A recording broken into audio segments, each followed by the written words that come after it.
ಅಲ್ಲ, ನಮಗೇನು ಯಾವುದು ಕೂಡ ಇನ್ವೆಸ್ಟಿಗೇಷನ್ ನಡೀತಾ ಇದೆ. ಇನ್ವೆಸ್ಟಿಗೇಷನ್ನಲ್ಲಿ ಏನು ಅಂತಿಮವಾಗಿ ಬರುತ್ತೆ ಅದೇ ತಾನೇ ಮುಖ್ಯ. ಅಲ್ಲಿವರೆಗೂ ಸ್ಪೆಕ್ಯುಲೇಷನ್ಸ್. ನೀವು ತಮ್ಮಲ್ಲಿ ನಮ್ಮ ಮಾಧ್ಯಮ ಸ್ನೇಹಿತರಲ್ಲಿ ನೀವು you been very good to people, ನನಗೆ ಅಂತಾನೆ ಅಲ್ಲ, ಎಲ್ಲರಿಗೂ ಜನರಲ್ ಆಗಿ.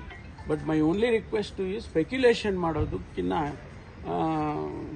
ರಿಪೋರ್ಟ್ ಬಂದಾಗ ಮಾಡಿದರೆ ಬಹಳ ಒಳ್ಳೆಯದು ಅಂತ ನನಗನ್ಸುತ್ತೆ. ಇಡಿ ಒಂದು ಪ್ರೆಸ್ ರಿಲೀಸ್ ಮಾಡಿದ್ದಾರೆ ಸರ್, ಅದರಲ್ಲಿ ತಮ್ಮ ಇನ್ಸ್ಟಿಟ್ಯೂಷನ್ಸ್ ಇಂದ 40 ಲಕ್ಷ ರಣ್ಯಾರವ್ರನ್ನ ಕ್ರೆಡಿಟ್ ಬಿಲ್ ಪೇ ಆಗಿದೆ, ಆ ಕಾರಣಕ್ಕಾಗಿ ಪರಿಶೀಲನೆ ನಡೀತಾ ಇದೆ. ಅಲ್ಲ, ಅವ್ರು ಮಾಡಲಿ, ಏನು ಬೇಕಾದರೂ ಅವರು ಪರಿಶೀಲನೆ ಮಾಡಲಿ. ನಾನು ಹೇಳಿದ್ನಲ್ಲ, ನಾವು ಎಲ್ಲ ರೀತಿಯ ಸಹಕಾರವನ್ನು ಕೊಡ್ತೀವಿ. ನನಗೂ ಕೂಡ ಅವರು ಸಂಸ್ಥೆಗೆ ಕೊಡಬೇಕಲ್ಲ, ಅದಾಗಿದ ಮೇಲೆ ತಿಳಿಸೋಣ. ಅಲ್ಲಿ ತನಕ ನಾವು ಯಾವುದನ್ನು ಕೂಡ ರಿಯಾಕ್ಟ್ ಮಾಡೋದು. ಈಗ ಇಡಿ ಅಧಿಕಾರಿಗಳು ಮತ್ತು ಕೇಂದ್ರ ಸರ್ಕಾರ ದಲಿತ ನಾಯಕರನ್ನೇ ಟಾರ್ಗೆಟ್ ಮಾಡ್ತಾ ಇದೆ. ಪರಮೇಶ್ವರ್ ದಲಿತರು ಅನ್ನೋ ಕಾರಣಕ್ಕೋಸ್ಕರವಾಗಿ ಟಾರ್ಗೆಟ್ ಮಾಡಿದ್ದಾರೆ, ಸಿಎಂ ಮತ್ತೆ ಸುರ್ಜೇವಾಲಾ ಹೇಳಿದ್ದಾರೆ. ನನಗದು ಗೊತ್ತಿಲ್ಲ. ಅದು ನಾನೀಗ ಈ ಸಂದರ್ಭದಲ್ಲಿ ಅವೆಲ್ಲ ಹೇಳಕ್ಕೆ ಹೋಗೋದಿಲ್ಲ. ಯಾಕೆಂದರೆ ಅವರೇನು ಜಾತಿ ನೋಡ್ಕೊಂಡು ಬರ್ತಾರ ಅಂತ ಒಂದು ಪ್ರಶ್ನೆ ಕೇಳ್ತಾರೆ. ಅದೆಲ್ಲ ಏನು ನಾನು ಅದನ್ನು ಹೇಳೋಕೆ ಹೋಗೋದಿಲ್ಲ. ಅವ್ರು ಹೇಳಿದರೆ ಅದು ಅವ್ರು ಯಾವ ಅರ್ಥದಲ್ಲಿ ಹೇಳಿದಾರೋ ಗೊತ್ತಿಲ್ಲ ನನಗೆ. ಸರ್, ಯಾಕೆಂದರೆ ಮುಂದಿನ ಮುಖ್ಯಮಂತ್ರಿ ಅಲ್ಲಲ್ಲ, ನಾನೀಗೇನು ಹೇಳಕ್ಕೆ ಹೋಗೋದಿಲ್ಲ. I will not be able to say anything. ಮುಂದಿನ ಮುಖ್ಯಮಂತ್ರಿ ಲಿಸ್ಟಲ್ಲಿ ತಮ್ಮ ಹೆಸರು ಕೂಡ ಇತ್ತು. ಇದೊಂದು ರೀತಿ ರಾಜಕೀಯ ಪ್ರೇರಿತ ಅನ್ಸಲ್ವಾ ಸರ್ ತಮಗೆ? ನಾನೇನು ಹೇಳಕ್ಕೆ ಹೋಗೋದಿಲ್ಲ. ಈಗ ಬಿಜೆಪಿ ಅದನ್ನೇ ಆರೋಪ ಮಾಡಿದ್ದಾರೆ ಸರ್, ರಣ್ಯಾರಾವ್ ಗೋಲ್ಡ್ ಕೇಸ್ ಸಂಬಂಧಪಟ್ಟಂತೆ ಪರಮೇಶ್ವರ್ ಅವರ ಪಾತ್ರ ಇದೆ ಅಂತ ಆರೋಪ ಮಾಡ್ತಾ ಇದ್ದಾರೆ. ಆರೋಪ ಮಾಡ್ತಾ ಇದ್ದಾರೆ ಅಷ್ಟೇ ತಾನೇ. ತಮಗೇನು ಸಂಪರ್ಕ ಮಾಡಿದ್ರು ಸರ್, ಇಡಿ ಅವರೇನು ಬರ್ಲಿಕ್ಕೆ ಹೇಳಿದ್ರೆ ಆ ಥರ ಜನ? ಇಲ್ಲ, ನನಗೇನು ಹೇಳಿಲ್ಲ. ಸಂಸ್ಥೆಯಲ್ಲೇ ಎಲ್ಲವನ್ನು ವೆರಿಫೈ ಮಾಡಿಕೊಂಡು ಮಾಡ್ತಾ ಇದ್ದಾರೆ. ಇನ್ನೂ ಇದ್ದಾರೆ ಅಲ್ಲೇ, ಅವರು ವೆರಿಫೈ ಮಾಡ್ತಿದ್ದಾರೆ. ಹೊಸದಾಗಿ ಕೆಲವೊಂದು ಆಸ್ತಿಗಳ ಖರೀದಿ ಸಂಬಂಧಪಟ್ಟಂತೆ ಕೂಡ ಅಲ್ಲ ರೀ, ನಾವು ಒಂದು ಸಂಸ್ಥೆ ಬೆಳೀತಕ್ಕಂಥ ಸಂಸ್ಥೆ. ಇದೇನು ನಮಗೇನು 68 ವರ್ಷ ಆಗಿದೆ ಸಂಸ್ಥೆ ಪ್ರಾರಂಭ ಮಾಡಿ. ನಾವು ಪ್ರೋಗ್ರೆಸ್ ಆಗಬೇಕಲ್ಲ.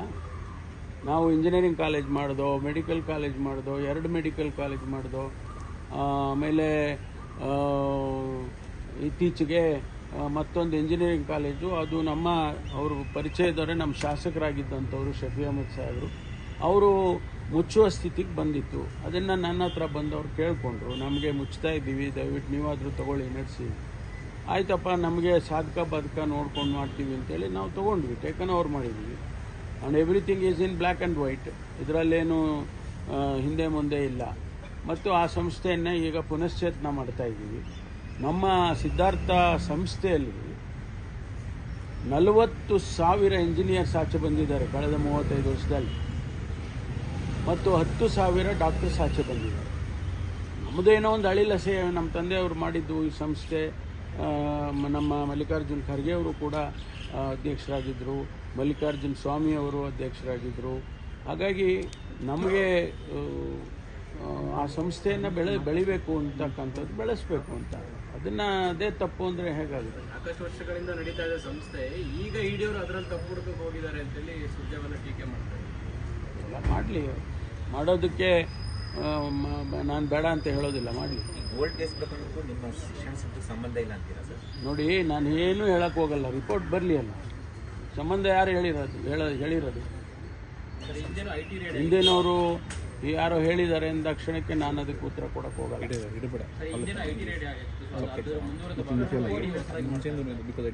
ಇಲ್ಲ, ಗೊತ್ತಿಲ್ಲಪ್ಪ ನನಗೆ. ಡೀಟೇಲ್ಸ್ ಏನು ಹೇಳೋಕ್ಕಾಗೋದಿಲ್ಲ. ಏನು ಹಾಫ್ ಹ್ಯಾಂಡೆಡ್ ನಾನೇನೇನೋ ಹೇಳಿಬಿಟ್ಟು ಸ್ಪೆಕ್ಯುಲೇಷನ್ಸ್ ಆಗುತ್ತೆ. ಅದೆಲ್ಲ ಹೇಳಕ್ಕೆ ಬರೋದಿಲ್ಲ. ಒಬ್ಬ ಜವಾಬ್ದಾರಿಯುತ ಮನುಷ್ಯನಾಗಿ ನಾನು ಅವೆಲ್ಲ ಹೇಳಕ್ಕೆ ಹೋಗೋದು.